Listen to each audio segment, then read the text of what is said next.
عمران خان آگے لے کے چل رہا ہے اور چلیں گے خان صاحب.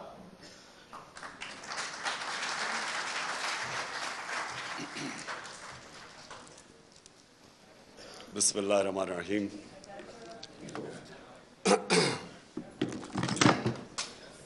ایاک نعبد و ایاک نستعین. میں سارے اسپیکرز کو بڑے رسپیکٹفلی آپ سب کو ایڈمائر کرنا چاہتا ہوں.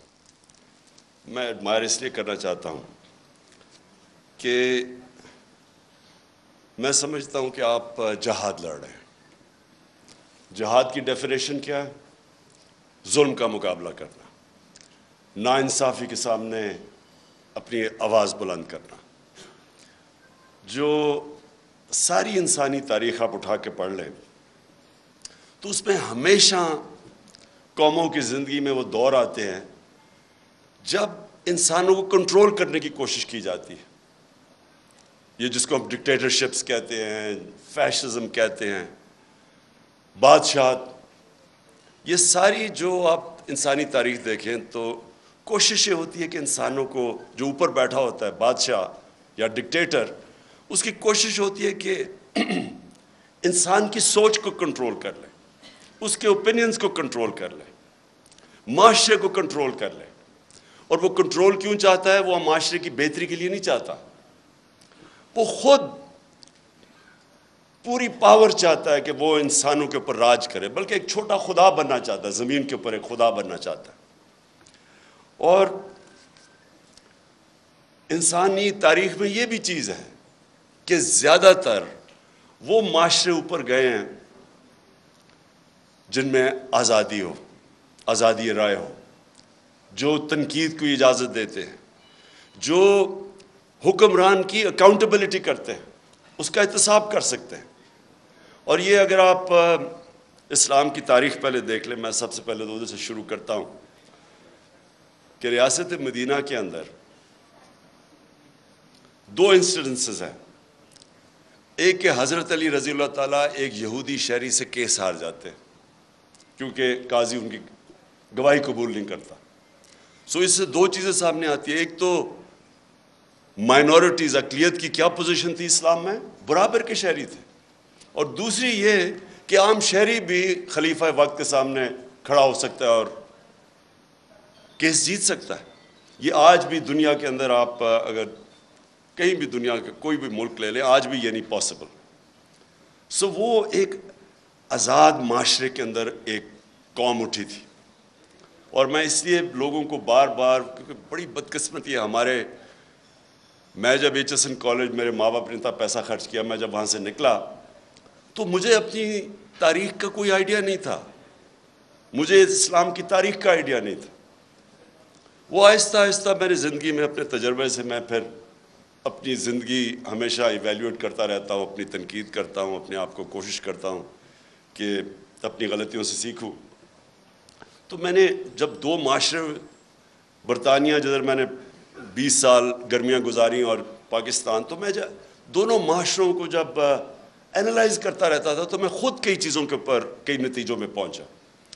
تو وہ جو دور تھا 622 سے لے کے 632 تک، جب ہمارے نبی صلی اللہ علیہ وسلم مدینہ میں آئے اور پھر دنیا سے گئے، اس کے اندر انہوں نے انسانوں کو آزاد کر دیا. یہ دیکھیں، یہ جو آزادی صحافت ہے نا، جو فریڈم آف ایکسپریشن ہے، اس سے بڑی یہ ایک حصہ ہے انسان کو آزاد کرنے کا. کیونکہ انسان کو ذہنی طور پہ جب آزاد ہوتا ہے تو وہی قومیں اوپر جاتی ہیں، وہ انسان بڑے کام کرتے ہیں، غلام کبھی بڑے کام نہیں کر سکتے.